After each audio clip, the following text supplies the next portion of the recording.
नमस्कार मित्रों, एक बार फिर आप सभी का स्वागत है इटर्नल ट्रूथ हिंदी में। मित्रों, आज की कथा में हम लोग बात करेंगे धन सबसे बड़ा है या फिर ज्ञान सबसे बड़ा है, क्योंकि इसके रिगार्डिंग हम आपको एक कथा भी सुनाएंगे। इस कथा से ये स्पष्ट हो जाएगी कि इस संसार में धन सबसे बड़ा है या फिर ज्ञान सबसे बड़ा है। तो मित्रों, इससे पहले कि आप इस कथा में खो जाएं, इस चैनल को सब्सक्राइब अवश्य कर लें और बेल नोटिफिकेशन को भी ऑन आप अवश्य कर दें, क्योंकि इस चैनल पे जब भी कोई वीडियो डलेगी उसकी जानकारी आपको सबसे पहले मिल जाएगी। तो चलिए शुरू करते हैं आज की कथा को। मित्रों, एक गांव में एक गरीब लकड़हारा रहा करता था, जो प्रतिदिन जंगल से लकड़ियां काटता और उसे बाजार में ले जाके बेचा करता था, जिससे उस लकड़हारे का भरण पोषण होता था और उसी से वो अपने परिवार का ध्यान रखता था। मित्रों, जिस रास्ते से वो लकड़हारा जाया करता था लकड़ियां लाने के लिए जंगल से, उसी रास्ते पे एक बहुत बड़ा बरगद का पेड़ था और उसी बरगद के नीचे एक बौद्ध भिक्षुक हमेशा ध्यान किया करता था और वहीं पे वो बैठा करता था। वो लकड़हारा प्रत्येक रोज उस रास्ते से गुजरता था, लेकिन उस बौद्ध से वह नहीं मिलता था। एक दिन अचानक उसके मन में ये ख्याल आया कि मैं प्रतिदिन इस रास्ते से लकड़ी लेने जंगल जाया करता हूँ और इस बौद्ध को मैं हमेशा देखता हूँ कि इसी तरह इस वृक्ष की छाया में बैठ के ध्यान में लीन रहता है और गांव वाले उससे मिलने आया करते हैं। क्यों न हम भी इस बौद्ध भिक्षुक के पास जाएं और उससे हम अपनी समस्या के बारे में पूछें। उस दिन वो लकड़हारा प्रातःकाल ही उठा और उसी जंगल के रास्ते पे चल पड़ा, जिस रास्ते पे वो बौद्ध भिक्षुक हमेशा ध्यान मग्न रहा करता था। वह लकड़हारा जैसे ही वो बौद्ध भिक्षुक के पास पहुंचा तो उसने बौद्ध भिक्षुक को सर्वप्रथम प्रणाम किया। उसने बौद्ध भिक्षुक से कहा, हे बौद्ध, मुझे मेरी समस्या का कोई समाधान बताएं। इस पर उस बौद्ध भिक्षुक ने उस लकड़हारे को कहा, तुम्हारी समस्या क्या है, मुझे बताओ। इस पर उस लकड़हारे ने उस बौद्ध से कहा कि हे बौद्ध, मैं प्रतिदिन इसी रास्ते से लकड़ी लेने जाया करता हूँ और मैं प्रतिदिन बाजार में ये लकड़ियाँ बेच के अपने परिवार का भरण पोषण करता हूँ, फिर भी न जाने मुझे हमेशा दुख क्यों झेलना पड़ता है। मुझे धन की अति आवश्यकता है, कृपया मेरी सहायता करें। इस पर उस बौद्ध भिक्षुक ने उस लकड़हारे से कहा, तुम जिस रास्ते से लकड़ी काटने के लिए जिस जंगल में जाते हो, ठीक उसी रास्ते से तुम आगे बढ़ना, तुम्हें इस गरीबी से छुटकारा मिल जाएगा। इतना सुनते ही वह लकड़हारा उसी रास्ते पे चल पड़ा और जैसे ही वह लकड़हारा जंगल को पार करते हुए कुछ दूर आगे गया तो वहां पे उसे एक चंदन का जंगल मिला। यह देखकर वह लकड़हारा अत्यंत खुश हो गया और उस जंगल से चंदन की लकड़ियां काट के वह बाजार में ले जाकर के बेचना शुरू कर दिया। मित्रों, इस प्रकार उस लकड़हारे की जो जिंदगी है वो बदल गई, उससे उसे काफी धन मिला। इस प्रकार मित्रों, वह लकड़हारा धनी बन गया। लेकिन एक बार सुख के दिनों में उसने सोचा, भिक्षु ने मुझे आगे बढ़ने के लिए कहा था, लेकिन यहाँ मैं केवल चंदन की जंगल से घिरा हुआ हूँ।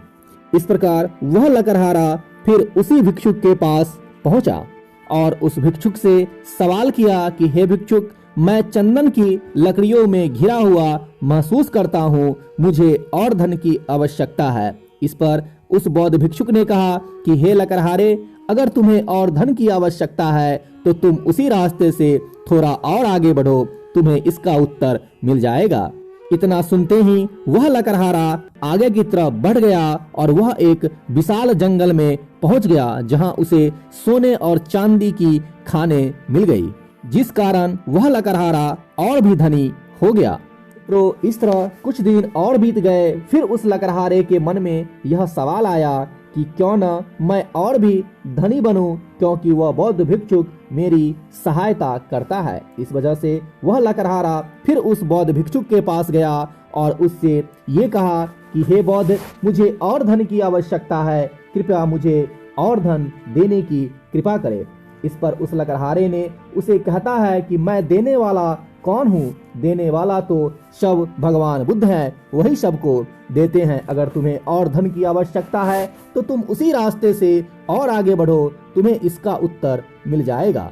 मित्रों, इतना सुनते ही वह लकड़हारा फिर आगे बढ़ा और उसे एक और जंगल मिला और उस जंगल में उस लकड़हारे को हीरे, मोती और माणिक का बहुत बड़ा भंडार मिला। इससे वह लकड़हारा और भी धनी हो गया। मित्रों, कुछ दिनों के बाद उस लकड़हारे के मन में यह सवाल आया कि भिक्षुक इतना जानता था, वह स्वतः ही धनवान बन सकता था, फिर भी वह भिक्षुक दर दर घूमता है और भिक्षा मांग के अपना जीवन यापन करता है। वह इस कीमती चीजों में से किसी का भी उपयोग नहीं करता, जब यह सब कुछ जानता है कि सोने का खान किधर है, हीरे जवाहरात के खान किधर हैं। फिर भी वह बौद्ध भिक्षुक उसे क्यों नहीं छूता, वह क्यों नहीं धनवान बन जाता? इस सारे सवालों के साथ वह लकड़हारा दौड़ा दौड़ा उस भिक्षुक के पास आता है। जब वह लकड़हारा उस बौद्ध भिक्षुक के पास आया, तब उस बौद्ध भिक्षुक से उस लकड़हारे ने कहा, आपने मुझे आगे बढ़ने के लिए कहा और मुझे धन और समृद्धि का पता बताया, आप इस सारी दौलत का इस्तेमाल खुद क्यों नहीं कर लेते? इस पर भिक्षुक ने सीधा साधा लेकिन बेहद सटीक जवाब दिया। उसने कहा, आप जो कह रहे हैं वह सही है, लेकिन मैं हीरे और माणिक से भी आगे जा चुका हूँ, जिसकी तुलना में ये हीरे माणिक मिट्टी के समान मालूम पड़ते हैं। मैं उस खास चीज की तलाश कर रहा हूँ। मित्रों, इतना सुनकर वह लकड़हारा फिर सोचने लगा कि ऐसा क्या है जो हीरे, जवाहरात और मोतियों से भी बेशकीमती है। इस सवाल के उत्सुकता में और भी गहन होकर के वो भिक्षु की बातें सुनना शुरू कर दिया और उसने सवाल किया कि इस संसार में हीरे, जवाहरात, माणिक से बढ़ के कौन सी वस्तु है जिसकी लालसा में आप यहाँ तपस्या कर रहे हैं? इस पर उस बौद्ध भिक्षुक ने मुस्कुराए और उत्तर दिया, उस विशेष और अमूल्य वस्तु का नाम है भगवान बुद्ध का नाम। इस सरल किंतु गूढ़ अर्थ वाले कथन से अब लकड़हारे की बुद्धि जागी और वह समझ गया कि धन की कोई भी खोज भगवान बुद्ध के बिना अधूरी है, क्योंकि मन तब तक संतुष्ट नहीं हो सकता जब तक वह भगवान बुद्ध के नाम का धन प्राप्त नहीं कर लेता। और भगवान बुद्ध को प्राप्त करने का अर्थ है कि ज्ञान को प्राप्त कर लेना, अर्थात ज्ञान से बढ़कर संसार में कुछ भी नहीं है। इस प्रकार वह लकड़हारा उस बौद्ध भिक्षुक के शरण में चला गया और भगवान बुद्ध का ध्यान वो भी करने लगा।